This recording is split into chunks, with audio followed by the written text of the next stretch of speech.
Allahumma salli ala habibina Muhammad wa ala alihi wa sahbihi ajma'in. Allahumma salli ala habibina Muhammad wa ala alihi wa sahbihi ajma'in. Assalamualaikum warahmatullahi wabarakatuh. Bismillah, alhamdulillah, wassalatu wassalamu ala habibillah Sayyidina Muhammad ibn Abdillah wa ala alihi wa sahbihi wa mawalah. Subhanaka la ilma lana illa ma 'allamtana innaka antal alimul hakim wa la haula wa la quwwata illa billahil aliyyil azim. Allahumma rabbi shrah lana sudurana wa yassir lana umurana wahlul 'uqdatam min alsinatina yafqahu aqwalana. Allahumma fakkihna fid din wa 'allimna at-ta'wil birahmatika ya rabbal alamin walhamdulillahi rabbil alamin. Ahlan kepada sahabat-sahabat semua, sabahun nur, sabahul khair, selamat pagi, salam pertemuan dalam Hayati Quran. Kita bertemu dalam pertemuan Hayati Quran dan pada siri kali ini kita nak sambung daripada ayat yang ke-74 daripada surah yang ke-8 Al-Anfal pada muka surat 186. Ahlan kepada yang berada di ruang komen. Kak Ida, waalaikumsalam warahmatullahi wabarakatuh. Terima kasih banyak-banyak Angah. Kemudian Salma Hajino, Kak Ida, Nur Dawish, kemudian sahabat-sahabat lain, El-Zahra Shop yang berada di ruangan TikTok. Begitu juga Yaya Lia, Zuraida Siddiq bin Ahmad yang berada di ruang Facebook. Ahlan kepada semua. Syukur alhamdulillah kita bertemu dalam perkongsian Hayati Quran, yang mana pada hari ini kita nak sambung daripada ayat yang ke-74 yang telah kita baca sebahagian pada hari Khamis yang lalu, dan Jumaat Sabtu kita tak dapat nak buat atas beberapa sebab dan perkara. Lalu sebelum kita mulakan, apa kata kita baca dulu ayat ini, ayat yang ke-74. Kenapa kita nak baca dulu? Kerana setiap huruf Al-Quran apabila dibaca menjadikan kita mendapat 10 pahala setiap satu huruf. Man qara'a harfan min kitabillah, sabda Nabi, barang siapa membaca satu huruf daripada Al-Quran, falahu, maka untuknya adalah 10 hasanah, 10 pahala, 10 ganjaran. Maka kita nak baca dulu ayat yang ke-74 daripada surah yang ke-8 muka surat 186. A'udzu billahi minasy syaithanir rajim. Bismillahirrahmanirrahim. والذين آمنوا وهاجروا وجاهدوا في سبيل الله والذين آووا ونصروا أولئك هم المؤمنون حقا لهم مغفرة ورزق كريم صدق الله العظيم. Ahlan kepada sahabat-sahabat yang baru join. Mohon jasa baik untuk bantu share, bantu untuk kongsi, bantu untuk sebar luas. Mudah-mudahan lebih ramai yang beroleh manfaat. Maka kita nak lihat dulu daripada sudut tajwid. Hari ini kita nak melihat akan hukum tajwid bagi huruf ra yang berbaris. Pada hari Khamis yang lalu kita telah melihat perkataan wa nasaru, bagaimana cara sebutan huruf sad, bagaimana kesalahan yang biasa berlaku apabila orang baca sad, itu kita telah kongsikan. Cuma pada hari ini secara ringkas kita nak melihat beberapa hukum berkenaan tentang ra yang berbaris, dan hukumnya mudah, taklah payah. Apakah hukum tajwid bagi huruf ra yang berbaris? Maka huruf ra yang berbaris kalaulah huruf ra tersebut berbaris atas ataupun berbaris depan. Kalau kita nampak huruf ra yang berbaris, ianya adalah baris atas ataupun baris depan. Ra ataupun ru, maka ianya dibaca dengan tebal. Dibaca tafkhim. Tafkhim bermaksud dibaca tebal. Kalaulah huruf ra berbaris tersebut ianya adalah berbaris bawah. Kalaulah kita nampak ra berbaris bawah, maka huruf ra tersebut perlu untuk dibaca dengan nipis.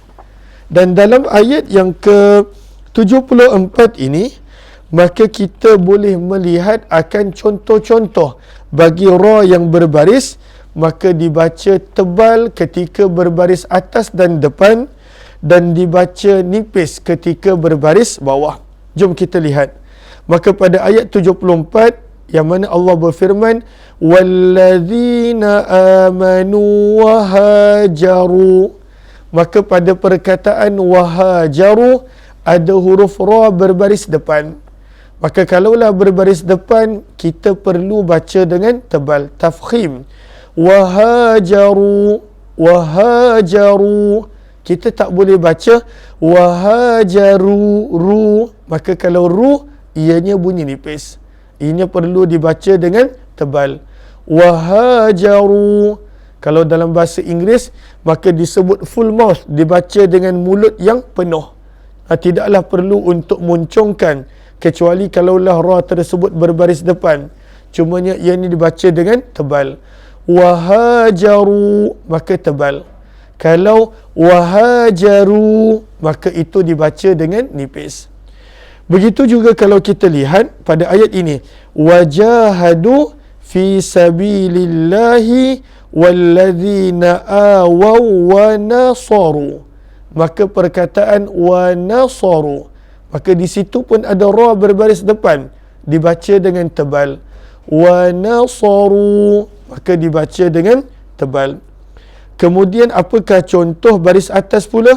Ulaika humul mu'minuna haqqa lahum maghfirah. Perkataan maghfirah, maka dalam perkataan maghfirah ada contoh bagi ra yang berbaris atas. Maka kita dah belajar ra baris depan, baris atas dibaca tebal. Maka ketika ini dibaca dengan tebal, lahum maghfirah, maghfirah, maka dibaca dengan tebal. Kalaulah dibaca nipis, bagaimana contohnya? Maghfirah, firah, maka itu nipis. Maka ra dibaca dengan tebal ketika baris depan dan baris atas. Dan contoh bagi baris bawah ada dalam ayat yang sama, firman Allah, warizqu karim. Ada contoh ra berbaris bawah pada dua perkataan terakhir ayat ini, warizqu, dan pada perkataan karim. Maka apabila dibaca baris bawah, maka ianya dibaca dengan nipis. Warizqu karim, karim. Kalau tebal dibaca warwi, susah nak baca tebal kalau berbaris bawah. Maka ini adalah tebal dan nipis bagi ra yang berbaris. Di manakah makhraj ra? Daripada sudut makhraj dia. Maka tebal nipis ni sifat dia. Maka ra ini ianya keluar daripada hujung lidah. Hujung lidah yang diletakkan pada gusi gigi kacip atas. Diletakkan pada gusi atas. Maka itu adalah makhraj ra. Hujung lidah yang diletakkan pada gusi bahagian atas gigi, maka itu adalah makhraj ra. Okey. Berkenaan tentang ayat yang ke-74 ini, mungkin sebahagian dah pernah join pada sesi hari Khamis yang lalu. Cuma saya ulang balik ringkasan ayat ini. Kata para ulama tafsir, pada ayat yang ke-74 ini Allah Subhanahu wa taala sedang memuji dua golongan. Allah puji dua golongan. Siapakah dua golongan yang Allah Subhanahu wa taala puji tersebut? Mereka ini adalah golongan Muhajirin dan Ansar. Dan Allah cerita sebahagian sifat utama golongan muhajirin yang kita dah baca, dan hari ini kita nak sambung daripada sifat golongan ansar. Maka sahabat-sahabat boleh catat dalam nota ataupun dorongan komen, apakah ringkasan ayat 74? Allah memuji dua golongan. Yang pertama golongan muhajirin dan yang kedua adalah golongan ansar. Dan Allah memuji mereka dengan panggilan apa? Ulaika humul mu'minuna haqqan. Mereka inilah golongan yang benar-benar beriman. Orang beriman yang sejati. Maka ini adalah ringkasan ayat yang ke-74. Lalu kita dah baca dah bahagian awal ayat di mana Allah berfirman, saya ulang balik terjemahannya, wallazina, dan orang-orang yang amanu, beriman, percaya kepada Allah, wahajaru, dan mereka telah berhijrah, wajahadu, dan mereka telah melakukan pengorbanan, fi sabilillah, pada jalan Allah. Maka itu adalah sifat orang-orang muhajirin. Firman Allah Subhanahu wa taala pada ayat yang sama tentang golongan ansar pula. Firman Allah Subhanahu wa taala golongan yang kedua, wallazina, dan orang-orang yang awaw. Perkataan awaw bermaksud memberi tempat tinggal. Awaw, awa yuwi iwa, memberi maksud askana, memberi tempat tinggal. Sahabat-sahabat sidang pendengar Hayati Quran yang dikasihi lagi dirahmati oleh Allah, para sahabat muhajirin, mereka apabila meninggalkan Mekah, mereka tinggalkan Mekah, kebanyakan mereka sehelai sepinggang. Mereka datang ke Madinah atas perintah Allah, kerana ketika itu berhijrah adalah satu fardu ain. Setiap orang yang beriman mesti berhijrah, mesti meninggalkan Mekah dan pergi ke Madinah. Maka ketika itu berlakunya pelbagai isu. Tak ada tempat tinggal, mempunyai masalah, pelbagai masalah, daripada makan minum, daripada kebajikan, daripada banyak perkara. Maka orang-orang yang berada di Madinah dalam keadaan tidaklah semua mereka kaya. Dalam keadaan Madinah tidaklah bandar yang begitu besar ketika itu. Allah puji orang-orang Madinah kerana orang Madinah menyediakan tempat tinggal bagi golongan muhajirin. Dan mereka sediakan tempat tinggal bukan untuk tempoh beberapa hari ataupun beberapa minggu, tetapi ada di antara mereka yang tahu bahawa sebenarnya orang muhajir akan tinggal di Madinah selama-lamanya. Sebab bila dah berhijrah, tak boleh kembali semula ke Mekah. Sebab itu Allah puji mereka. Mereka bukan sekadar memberi makan. Mereka bukan sekadar memberi pakaian. Mereka memberi tempat tinggal kepada saudara seagama mereka. Ini adalah pada zaman dulu, apabila manusia tak dibezakan dengan pasport, dengan kewarganegaraan. Zaman kita dah terlalu banyak sentimen kewarganegaraan dalam keadaan Islam sama Islam. Islam sama Islam.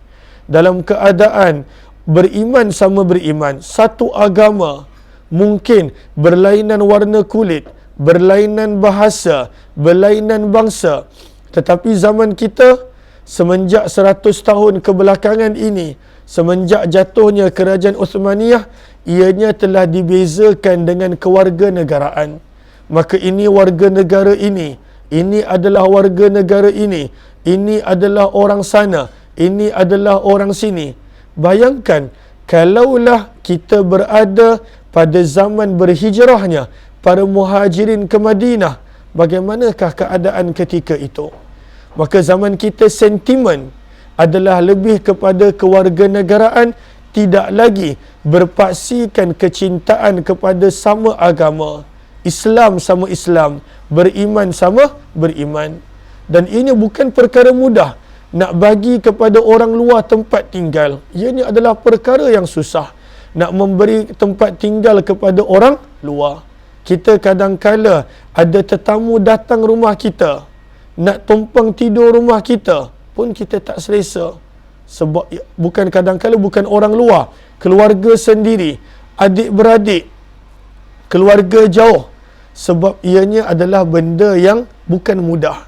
Sebab itu Allah puji golongan Ansar. Firman Allah, wallazina awaw. Sifat yang pertama, golongan Ansar, apakah sifat mereka? Mereka memberi tempat tinggal. Awa yuwi iwa, memberi maksud memberi tempat tinggal. Dan mereka telah memberi tempat tinggal kepada golongan muhajirin yang mereka tak kenal, yang kali pertama berjumpa, kabilah berlainan. Bayangkan zaman tersebut asabiyah lebih kuat daripada sentimen kewarganegaraan pada zaman kita. Asabiyah bermaksud cinta kepada kabilah, lebih kuat, sangat kuat. Namun ketika itu Nabi SAW berjaya menyatukan mereka yang daripada kabilah berbeza, daripada tempat yang berbeza. Dan disitulah Allah puji golongan Ansar. Mereka sanggup memberi tempat tinggal kepada orang yang mereka tak kenal, namun mereka berikan tempat tinggal atas nama agama, semangat keimanan, dan juga atas kepercayaan di antara satu sama lain. Maka itu sifat mereka yang pertama. Allah puji mereka, mereka berikan tempat tinggal. Sifat mereka yang kedua, wa nasaru, dan mereka sentiasa menolong orang-orang muhajirin. Sebab itulah golongan Ansar dipanggil Ansar, sebab Nasara bermaksud menolong, mereka tolong. Kalau kita baca kisah Sa'ad bin Rabi' bersama dengan Abdul Rahman bin Auf yang ada dalam hadis riwayat Bukhari, Masya Allah, dia punya semangat nak tolong tu luar biasa. Dia nak tolong daripada nak bagi separuh harta kekayaan dia. Itu semangat tolong dia. Dia nak bagi separuh harta kekayaan. Dia nak bagi rumah. Nak ada sebahagian para sahabat nak berikan isteri yang dia sanggup ceraikan, tunggu habis iddah dan kemudian boleh berkahwin. Itu semangat pertolongan yang ingin untuk diberikan oleh golongan Ansar. Daripada sudut makanan, mereka berikan kebun, mereka berikan pekerjaan, mereka berikan kemudahan. Maka ini adalah pujian yang Allah berikan kepada golongan Ansar. Dua pujian. Awal, mereka sanggup beri tempat tinggal kepada golongan muhajirin. Wa nasaru, dan mereka terus menerus menolong golongan muhajirin. Bukan sekadar waktu Nabi SAW hidup. Apabila Nabi SAW wafat, siapakah yang menjadi pemimpin Madinah? Abu Bakar. Abu Bakar adalah golongan muhajirin. Umar bin Khattab khalifah kedua, muhajirin. Uthman bin Affan khalifah ketiga, muhajirin. Ali bin Abi Talib khalifah yang keempat, muhajirin. Bermaksud mereka terus menerus menjadi penolong, mereka terus menerus menjadi penolong bagi golongan muhajirin sewaktu Nabi SAW hidup dan selepas daripada kewafatan baginda Nabi SAW. Maka itu adalah pujian yang Allah berikan kepada golongan Ansar. Mereka punya semangat untuk menolong agama Allah Subhanahu wa ta'ala.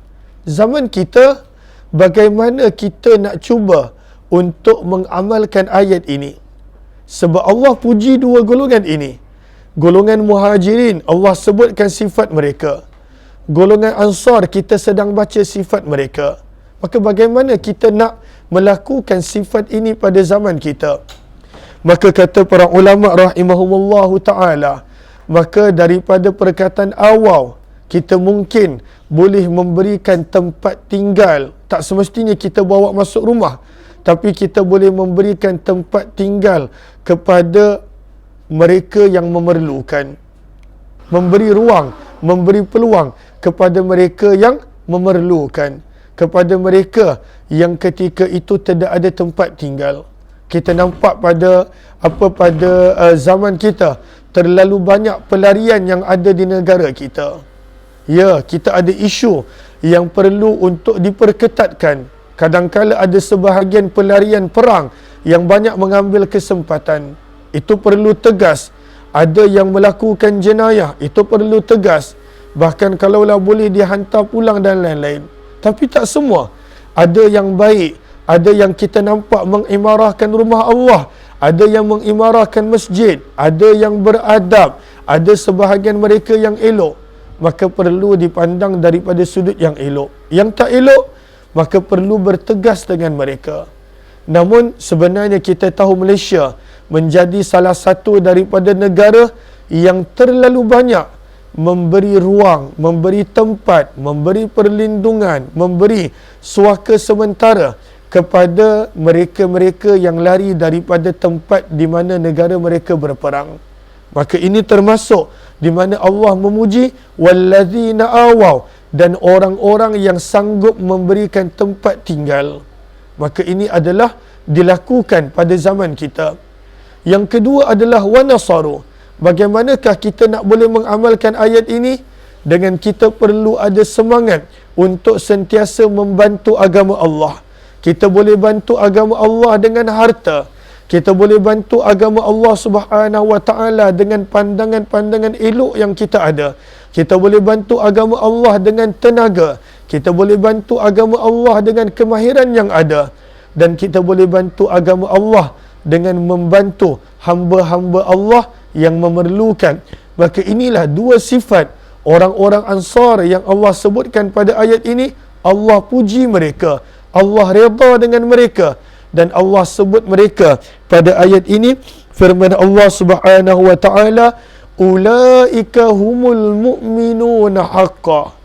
Orang-orang muhajirin yang sanggup berhijrah kerana agama Allah, dan orang Ansar yang sanggup memberikan tempat tinggal. Tempat tinggal pada zaman kita umpama kerakyatan, sanggup berikan kerakyatan, sanggup berikan kemudahan, sanggup untuk tolong semata-mata kerana Islam sama Islam, orang beriman sama orang beriman, kerana itu adalah tuntutan agama. Maka Allah Subhanahu wa taala puji. Apakah pujian dia? Firman Allah pada ayat ini, ulaikahum. Ulaika terjemahannya mereka itulah. Hum terjemahannya juga adalah mereka. Maka kenapa perlu Allah ulang sampai dua kali? Ulaikahum. Perkataan yang memberi makna yang sama. Mereka itulah mereka. Apakah maksud dia? Kata para ulama tafsir rahimahullahu ta'ala, apabila Allah menambah, mengulangi perkataan hum selepas daripada ulaika, ianya merupakan satu isyarat yang jelas kepada penekanan bahawa hanya inilah orang yang benar-benar beriman. Siapakah orang-orang yang benar-benar beriman? Apabila dia ada sifat golongan muhajirin ataupun dia ada sifat golongan ansar. Sebab itu ditekankan dengan hum. Ulaika terjemahan dia mereka. Hum terjemahan dia pun mereka. Bila ditekankan dengan dibawa dua kali perkataan yang memberi sama makna, kata para ulama, Allah mengisyaratkan bahawa hanya inilah golongan yang benar-benar beriman. Sebab itu firman Allah, ulaika humul mu'minuna haqqan. Mereka itulah orang yang benar-benar beriman, orang beriman yang sejati. Maka kata para ulama tafsir rahimahumullahu ta'ala, bila Allah sebut mereka inilah yang benar-benar beriman, mereka inilah orang beriman yang sejati, apakah pengajaran dia? Kita perlu untuk mengambil sifat-sifat muhajirin dan ansar yang Allah sebutkan pada ayat ini, kalaulah kita ingin menjadi orang beriman yang sejati. Kalaulah kita ingin untuk menjadi orang beriman yang sejati, kita perlu ada sifat ini. Apakah sifatnya kalau kita lihat pada ayat ini? Orang muhajirin ada 3 sifat. Beriman, mereka sanggup berhijrah, dan mereka sanggup melakukan pengorbanan untuk agama Allah. Orang Ansar pula apa sifat mereka? Mereka sanggup memberikan tempat tinggal. Mereka sanggup untuk menolong agama Allah. Maka secara total dalam ayat ini Allah menekankan 5 sifat. Bila Allah dah sebut 5 sifat ini, Allah berfirman, inilah dia golongan yang benar-benar beriman. Maka persoalan untuk diri kita, daripada 5 sifat ini, adakah kita ada salah satu? Kalaulah ada salah satu sahaja, insya-Allah kita adalah orang yang benar-benar beriman. Kalaulah tidak ada, kita perlu untuk usahakan, sebab inilah sifat-sifat yang Allah Subhanahu wa taala sebut sebagai al-mu'minuna haqqan, orang beriman yang sejati. Orang beriman yang sejati. Banyak dia kata, saya dah memang Islam, tengok IC saya ada tulis Islam. Itu sekadar pada zahir. Tapi bagaimana nak mendapat sebenar-benar Islam, iman, adalah dengan memiliki sifat-sifat Muhajirin dan Ansar yang Allah Subhanahu wa taala puji pada ayat ini. Maka Allah Subhanahu wa taala berfirman pada hujung ayat 74, Allah Subhanahu wa taala mengurniakan kepada golongan Muhajirin dan Ansar dengan 2 bonus. Allah bagi bonus. Allah bagi 2 kelebihan. Maka apakah kelebihan yang Allah janjikan kepada golongan Muhajirin dan Ansar? Yang pertama, firman Allah, lahum maghfirah, untuk mereka pasti adanya keampunan, pengampunan. Allah berikan kepada mereka pengampunan. Daripada sini kita nampak pengajaran dia adalah setiap manusia perlukan pengampunan. Walaupun golongan Muhajirin adalah golongan para sahabat yang awal masuk Islam, golongan Ansar adalah golongan sahabat yang awal masuk Islam, tetapi Allah tetap menekankan pengampunan menjadi satu pengajaran untuk saya dan untuk setiap daripada kita. Tidak ada manusia yang tak perlukan pengampunan. Ada orang kata, saya tak ada dosa. Siapa kata? Setiap manusia, sabda Nabi SAW, ada maksiat dan dosa. Kullu bani Adam khata', sabda Nabi. Setiap manusia ada maksiat dan dosa, kecuali pada Nabi yang maksum, yang mana Allah pelihara mereka. Bila Allah sebut Allah nak bagi mereka pengampunan, kata para ulama tafsir, menunjukkan pengampunan adalah benda yang sangat penting dan menunjukkan setiap manusia pasti ada keterlanjuran, pasti ada kesilapan, pasti ada kekurangan. Sebab itu Allah menyebutkan tentang pengampunan. Tak ada manusia yang terlepas daripada dosa. Cuma kadang-kala manusia tertipu, dia tak ada dosa sebab Allah sembunyikan dosa dia. Bila Allah sembunyikan, maka dia ingat dia tak ada dosa, dia tak ada melakukan kesilapan, dia tak ada sebarang kekurangan. Sebenarnya Allah sembunyikan dosa dan maksiat kita. Maka bila Allah sebut tentang maghfirah, kata para ulama, menunjukkan setiap manusia ada dosa dan setiap manusia memerlukan pengampunan Allah Subhanahu wa taala. Maka perlulah kita melakukan amalan-amalan yang mendatangkan pengampunan Allah Subhanahu wa taala. Maka ini adalah pengajaran daripada maghfirah. Kalaulah Muhajirin dan Ansar pun Allah berikan maghfirah, pengampunan, maka sebenarnya setiap daripada kita pun memerlukan pengampunan daripada Allah Subhanahu wa taala. Lahum maghfirah, maka ini adalah bonus pertama yang Allah Subhanahu wa taala berikan kepada mereka. Yang kedua, firman Allah Subhanahu wa taala, wa rizqun karim. Firman Allah, kami berikan kepada mereka rizqun karim, rezeki yang memuliakan. Rizqun karim, apakah terjemahan rizqun karim?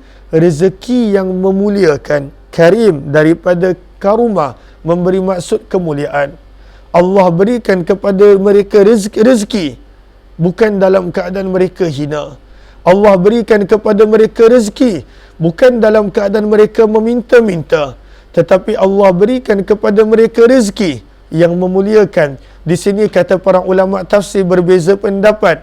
Ada yang menyebut warizkun karim adalah syurga dan segala nikmat yang telah disediakan untuk mereka, dan ada juga yang berpandangan adalah rezeki di dunia. Daripada sini pengajaran yang kita dapat apakah dia? Bahawa setiap daripada manusia perlukan kepada rezeki. Rezeki bermaksud kurniaan. Razaqah bermaksud kurniaan. Tidak ada manusia, makhluk yang tidak memerlukan kurniaan daripada Allah. Hanya orang yang sombong yang menganggap dia tidak perlukan apa-apa kurniaan daripada Allah. Namun pengajaran daripada ayat ini juga, bila kita minta rezeki, mintalah rezeki yang halal suci. Mintalah rezeki yang menjadikan kita mulia, bukannya hina. Minta, sebab ada orang yang mana walaupun dia dapat rezeki yang banyak, tetapi dalam keadaan dia perlu menghinakan dirinya, dalam keadaan dia perlu meletakkan dirinya pada tempat yang hina. Dia perlu mengemis, dia perlu meminta, dia perlu untuk menggembirakan seseorang walaupun melakukan dosa dan maksiat. Maka daripada perkataan rizqun menunjukkan setiap manusia perlukan rezeki dan tidak berdosa untuk minta rezeki yang banyak ataupun rezeki yang baik. Nabi SAW pernah meminta keberkatan rezeki untuk Anas bin Malik radhiyallahu taala anhu. Bahkan Nabi minta untuk dia banyak harta dia. Nabi SAW berdoa untuk Anas, Allahumma akthir malah, ya Allah perbanyakkanlah harta dan juga anak untuk Anas bin Malik. Maka minta rezeki yang banyak tak salah. Tak salah kalaulah seseorang itu diinginkan rezeki yang banyak, harta yang banyak, nikmat kurniaan yang banyak. Tetapi daripada ayat ini kita belajar, bila minta rezeki, warizqun karim, mintalah rezeki yang menjadikan kita mulia, bukannya rezeki yang menjadikan kita hina. Rezeki dengan cara yang hina, rezeki dengan cara yang menghinakan, maka jangan begitu. Maka inilah beberapa pengajaran yang kita boleh dapat daripada ayat 74. Insya-Allah esok kita akan habiskan suratul Anfal yang kita dah mulakan daripada tahun lepas lagi, namun ada banyak perkara yang menjadikan kita tertangguh. Harapnya kita dapat istiqamah insya-Allah. Kita akan sambung esok ayat 75, ayat yang terakhir daripada suratul Anfal. Mudah-mudahan adanya manfaat dan kebaikan. Wabillahi taufiq wal hidayah. Assalamualaikum warahmatullahi wabarakatuh. Terima kasih kepada semua yang berada di ruang komen. Sunomi, Zaharah, Anis, kemudian Izan, Ummi Mai, Suri Cempaka, Omar Majid, Kati Khairuddin, Nik Nurha, serta Allahumma salli ala Sayyidina Muhammad, Zamani Muhammad Nordin, Mila Kalmila, Nenek Zara, Hirdawati Musbi, serta sahabat-sahabat yang lain. Wabillahi taufiq wal hidayah. Assalamualaikum warahmatullahi wabarakatuh. Jumpa lagi insya-Allah esok waktu yang sama jam 8.30 pagi insya-Allah.